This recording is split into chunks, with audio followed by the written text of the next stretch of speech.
Xalq bolalar ijodini ko'ryapsizlar do'stlar. Kimda shunaqa uyida bolalar chizmachilikni yaxshi ko'radigan bo'lsa bitta like bosib qo'yasizlar. Nima qilibdi? Remont bilan bitta ketadi, ozgina o'lsa tiksanglar bo'ldi. Xullas xonadonimizga kirib kelganmiz. 2 xonali uyga kelganmiz. Eng xadovoy joylardan bittasi, ya'ni Sergeli 5A ga yetib kelganman.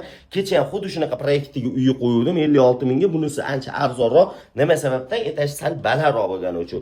Bu yog'iga o'tamiz. Bu yog'imiz mana oshxonamiz bo'lyapti. Mana o'tiradigan zonaga uголокni qo'yib qo'yganlar. Bitta televizor qo'yib qo'ysanglar, bemalol o'tiraverar ekansizlar.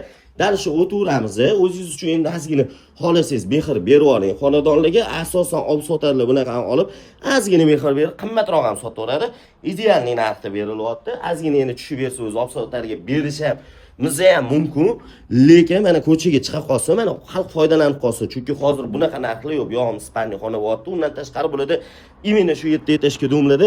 Bilsanglar, 5-etajdan yuqorisida mana bunaqa balkoni bo'ladi. Navisni уже reshotkalar qilib qo'yilgan. Ko'ryapsizlar, bu yog'imizda 8-hudud bo'lyapti. Bu yoq tarafimizda esa bilasizlar, Sima gastitsasining yo'li, tog'i yo'li bo'lyapti.